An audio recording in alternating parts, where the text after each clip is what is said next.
history about, a little bit of biology about a dog's nose, is a dog can smell more than one thing at a time. And we use that to our advantage. And what I mean is, you go into a house and you smell stew cooking, what do you guys smell? Stew. That dog goes into that same house and smells stew. What do you think he smells? The people. Smells everything in that, and he can separate it in one sniff. He can come into that house and tell me, hey, there's carrots in that stew, there's potatoes in the stew, there's whatever's in the stew. He can tell. All right? I use that to my advantage when I train the dogs. Some people, Scott, I don't know if you did or not, you ever triple scent the toy? No, usually not. Okay. Yeah, you can know either way. It doesn't make a difference. But generally, what I do is I'll put 3 different scents in a toy at once, and I'll throw the toy. And every time the dog picks up the toy, he's going to smell all 3 of those scents. What's going to happen later is I'm going to take each one of those scents and I'm going to put them out separately. So every time he smells that, well, let's back me up here. Every time he picks up the toy, he smells the scents. So what's he going to associate those scents with? His toy. Now, I split those up. Okay, say I put some marijuana somewhere like you did, and he goes over and he smells that. What do you think he thinks he's finding? His toy. His toy. His toy. And then he's going to do the required alert to get the toy. So, any questions on that?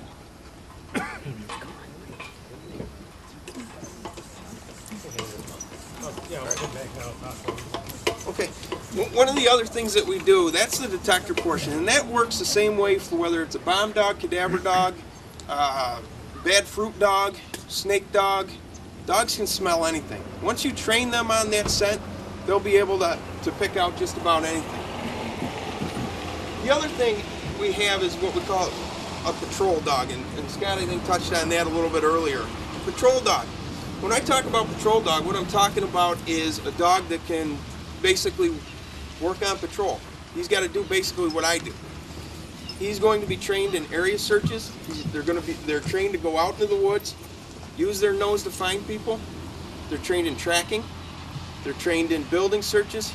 These dogs can find a person faster in that building than I can, especially if he's someplace or hidden someplace. He's going to be able to do apprehension work, bite work, the fun stuff. All right, and I know a lot of you guys have been volunteering each other for this portion, but yeah. But we're going to show you a little bit about that here, but I want to talk a little bit about the different aspects and how they use their nose to do this. Again, we get the dogs primarily for a locating tool. All right, we want them to be able to find things. And then secondary, we want them to be able to use a use of force to help us. All right. If he goes, let's take tracking for instance. How many of you guys have seen CSI where they stick the dirty sock in the dog's nose? Dog goes down the road, starts following him down the road, and finds the guy in a bar somewhere 10 miles down the road. That's not how I do it. All right. The dogs can do that. Don't get me wrong. The way we train our dogs to track is footprint to footprint. You guys know? A little different. Okay. What I do there is basically what we're going to do. If I step in the grass here, what happened where I stepped? Left the scent. Left the scent. What happened to the grass? Imprint. Got crushed up. It's going to smell. Basically what it's going to do is it's going to smell different than surrounding grass. We train the dogs to go from that smell to this smell to this smell, because that all smells kind of the same. It's different than what's around it. And we train them to go footprint to footprint to footprint to footprint. Now, there's going to be a time when all of a sudden my dog's going to be tracking, and then maybe he's going to go, pick his nose up and start sniffing the air.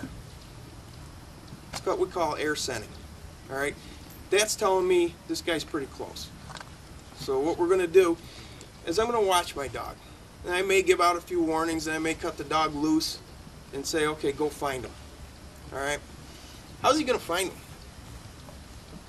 His nose. He's going to use his nose, absolutely correct. And he's also going to use the air sense. We go a little bit about how that works. You're out in the woods. Are you a bad guy or a good guy?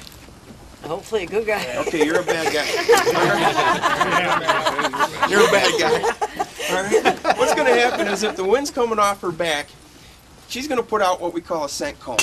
It's going to come out further away from her, the wider it's going to be. I'm going to let Fallow go. And that's my dog's name if I didn't say it. He's going to get into this cone and he's going to say, I smell her. All right? He's going to go over here. He's going to come out of the cone. He's going to say, yep, she's not there, but I know she was over here. So he's going to come back. Oh, there she is. There she is. Got to be over here. Oh, not over here, but I knew she was over here. So back, back, back. Hope she's not there. Back, back. Until she pinpoints her. Then what's he going to do? You a good guy or a bad guy? Bite. Bite. Shake it out. Let's say she's a good guy, okay? Thank you. Is he allowed to bite her? No. I was gonna say, doesn't he usually just wait until you? Well, it all depends. It all depends. We train our dogs just like we train the officers. I can't shoot somebody for stealing stealing a candy bar, correct? Correct. Okay. The dog is trained not to bite a standing person. So what he's going to do is he's going to go into what we call reasonable force, bark and hold. Ruff, rough, rough, rough, rough, rough, rough. Now you're looking at this dog and you decide I'm no longer a good guy, I'm a bad guy, and this little poodle here is not going to intimidate me, and you're going to take off running. Yikes. All deals are out. All deals are out. I ain't running. Our dogs are not to get me misconstrued, our dogs are not vicious dogs. They're just, they've been trained to do certain things, and it takes a lot of training to do that. So if I've got a good guy out in the woods, you know, generally I'm probably going to have him on lead and I'll just track right to where he is. If I got a bad guy, you know, I'd like to have a little bit of cover and let the dog do the job. All right.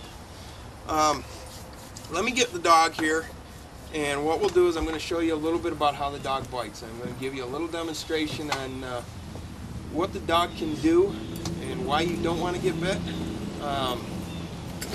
and just a little bit of the obedience and what it takes to train a dog in this aspect. Now, let me go through that first. When we first get a dog to bite, we're going to use what we call, this is what we call an exposed sleeve. Big, heavy, the dog can see it, it's fun. All right, he can bite, he can hang on to it, he can do his thing, you can fight with them, and it's fun. We develop the dogs to bite and hang on. I don't develop these dogs, you're not going to see the dog bite, drop the bite you here, bite you there, bite you here. He's going to bite and hang on. 3 reasons. Stops the bad guy. It's better, it's safer. Yeah. Safer for the bad guy. Are they bad guys? No. Safer for me. And 3, it's safer for everybody else around us. Okay, less injury. All right, not getting multiple bites. Dog bites are tough. All right, they hurt. They do a lot of damage.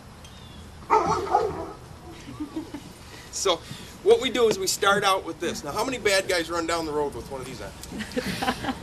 I've never seen one yet. Okay. We don't want the dog looking for the arm to bite or the sleeve to bite. So what we'll do is we'll progress into what we call an undercover sleeve. Now this is an undercover sleeve. We'd wear this and then we put a big shirt on over top of it so it looks like you just got Popeye arms. And then the dog learns that he doesn't have to see the sleeve to bite it. All right? But do I want a dog running down the road chasing a bad guy just trying to find an arm? Because if a bad guy knows, I'd be running like this. So we don't want that.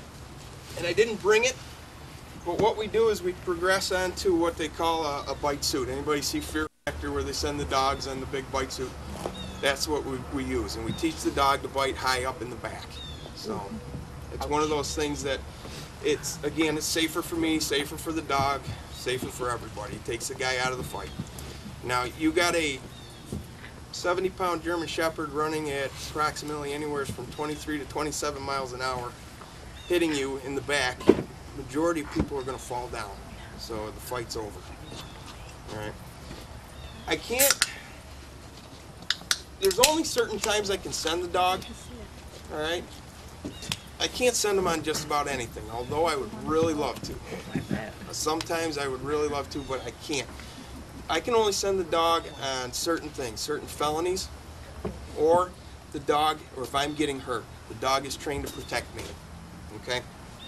If I'm frisking somebody or somebody decides they want to come up and punch me,